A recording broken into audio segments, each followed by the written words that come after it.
গত ২৭ তারিখ বাংলাদেশ বিমান বাহিনী আকাশ প্রতিরক্ষা শক্তিশালী করা বিষয়ক সেমিনার আয়োজন করেছে। বিস্তারিততে যাওয়ার আগে বুঝুন আকাশ প্রতিরক্ষা ব্যবস্থা আসলে কি। ২৮ ফেব্রুয়ারি ২০২৬ রাত তখন গভীর। হঠাৎ মধ্যপ্রাচ্যের আকাশ আলোয় ভরে গেল। শত শত ক্ষেপণাস্ত্র ও ড্রোন ছুটে চলেছে একসাথে। ইরান ছুটছে, লক্ষ্য ইসরায়েল, সৌদি আরব, জর্ডান, কাতার। কিন্তু সেগুলো পৌঁছানোর আগেই একের পর এক বিস্ফোরণ।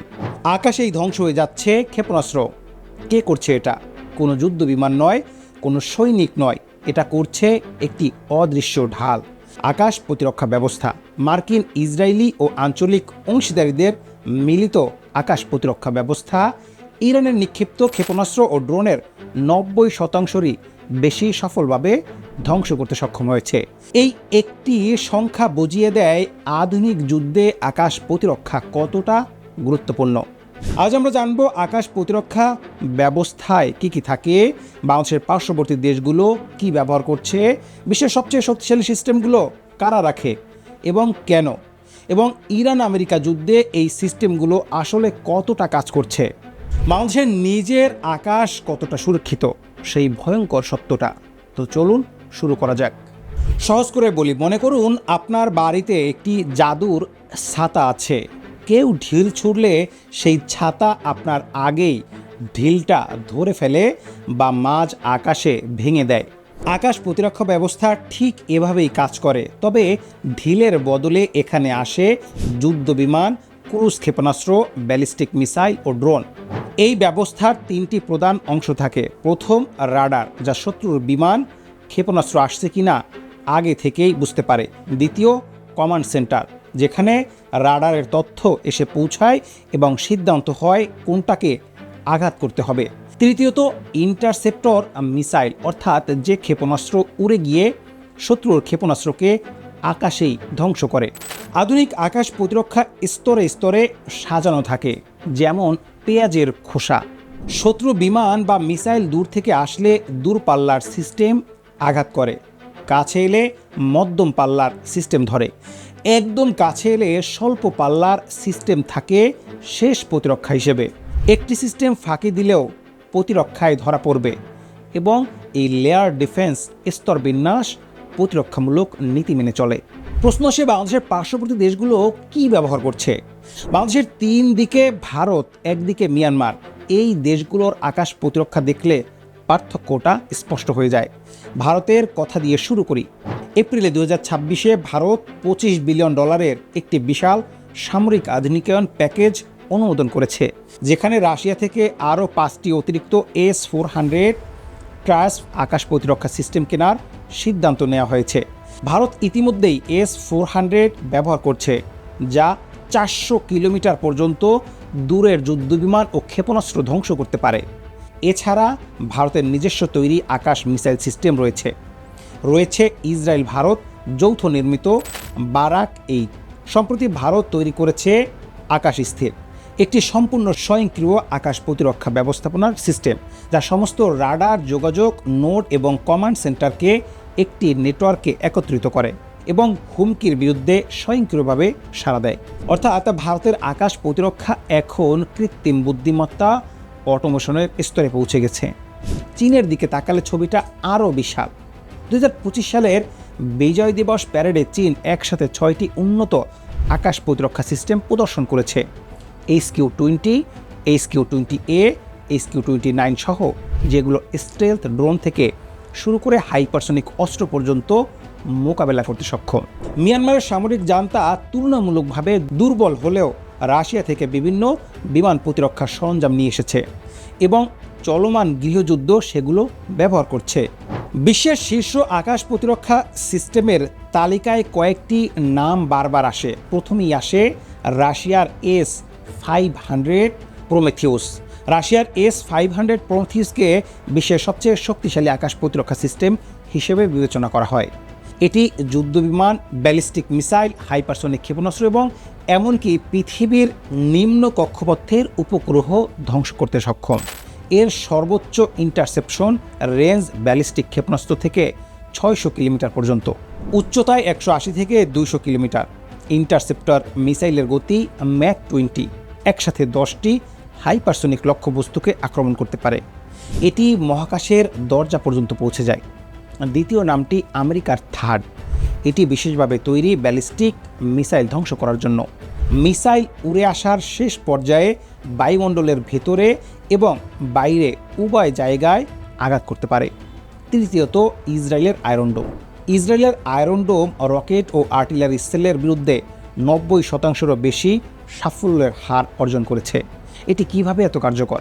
কারণ আয়রন ডোম শুধু সব কিছু মারে না, এটা আগে হিসাব করে কোন ক্ষেপণাস্ত্রটা জনবসতিতে আঘাত করবে, শুধু সেটাকেই ধ্বংস করে, বাকিগুলো খালি জায়গায় পড়লে ছেড়ে দেয়। এই বুদ্ধিমত্তাই আয়রন ডোমকে সাশ্রয়ী ও অত্যন্ত কার্যকর করে তুলেছে।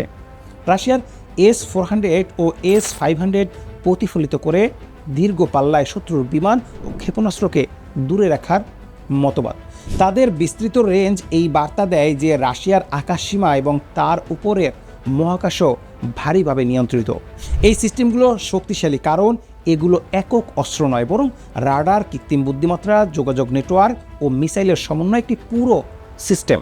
এখন প্রশ্ন আসে, ইরান আমেরিকা যুদ্ধে এই আকাশ প্রতিরক্ষা ব্যবস্থা কী ধরনের ভূমিকা পালন করেছে? 2026 সালের ইরান যুদ্ধ ইতিহাসের সবচেয়ে বড় আকাশ প্রতিরক্ষা পরীক্ষার কেন্দ্র হয়ে উঠেছে।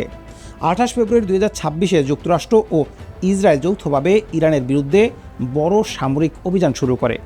ইরান পাল্টা হাজার হাজার মিসাইল ও ড্রোন ছুড়েছে ইসরায়েলে, উপসাগরীয় রাষ্ট্র ও ওই অঞ্চলে মার্কিন ঘাঁটিগুলোর দিকেও। এই যুদ্ধে আকাশ প্রতিরক্ষা কী কাজ করছে? বিভিন্ন উপসাগরীয় দেশ জানিয়েছে তাদের ইন্টারসেপশন রেট 80 থেকে 90% পর্যন্ত পৌঁছেছে, যা ইউক্রেনের সর্বোচ্চ সাফল্যের হারের সমতুল্য। জর্ডানের ক্ষেত্রে তথ্যটাও আরও নির্দিষ্ট। ইরান যখন জর্ডানে 108টি ক্ষেপণাস্ত্র ও ড্রোন ছুড়ে দেশটির আকাশ প্রতিরক্ষা সিস্টেমগুলোকে প্রায় আটকে দেয় এবং মাত্র সামান্য ক্ষতি হয়। কাতারের আল উদেদ ঘাঁটিতেও একই চিত্র। ইরান 14টি মিসাইল ছুড়ল, প্যাট্রিয়ট সিস্টেম 13টি সফলভাবে ধ্বংস করে, মাত্র একটি আঘাত করতে পারে, কোনো হতাহত হয়নি। তবে পুরো চিত্রটা শুধু সাফল্যের নয়, ইরান কিছু ক্ষেত্রে মিসাইলকে উড়তে উড়তে দিক পরিবর্তন করতে সক্ষম হয়েছে, যা ইন্টারসেপ্টরের পক্ষে সঠিকভাবে আঘাত করা কঠিন করে তুলেছে।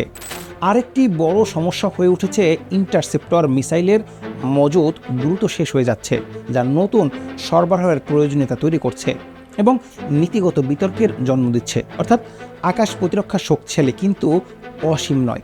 যথেষ্ট মিসাইল ছোড়া হলে কোনো না কোনোটা ফাঁকি দিয়ে যেতে পারে। এখন প্রশ্ন আসে, বাংলাদেশের নিজস্ব অবস্থান কোথায়? এতক্ষণে আমরা বিশ্বের শক্তিশালী আকাশ প্রতিরক্ষার কথা জানলাম। এখন সেই আয়নায় বাংলাদেশকে দেখি। 2025 সাল পর্যন্ত বাংলাদেশ মূলত চীন থেকে 2011 সালে কেনা FM-90 স্বল্প পাল্লার মিসাইল সিস্টেমগুলোর উপর নির্ভরশীল। FM-90 কম উচ্চতায় উড়তে থাকা ড্রোন, হেলিকপ্টার বা বিমানকে আঘাত করতে পারে, কিন্তু এটা দ্রুত গতির যুদ্ধ বিমান ও দূরপাল্লার ক্রুজ মিসাইলের বিরুদ্ধে কার্যকর হয় না। সাবেক মেজর জেনারেল ফজলে এলাহি আকবর এই বাস্তবতা নিয়ে অকপটে বলেছেন, আমাদের আকাশ প্রতিরক্ষা সম্পূর্ণ শূন্য না হলেও প্রায় শূন্যের কাছাকাছি। তবে সাম্প্রতিক কিছু পদক্ষেপ, ফোর্সেস গোল 2030 কাঠামোর আওতায় বাংলাদেশ সেনাবাহিনী চীন থেকে HQ-17AE স্বল্প পাল্লার মিসাইল সিস্টেম এবং FK-3 মধ্যম পাল্লার SAM কেনার প্রক্রিয়া রয়েছে। এছাড়াও তুরস্কের সাইপার দূরপাল্লার আকাশ প্রতিরক্ষা সিস্টেম কেনারও আলোচনা চলছে। কিন্তু এই পরিকল্পনা আর বাস্তবায়নের মাঝে বিশাল ফাঁক।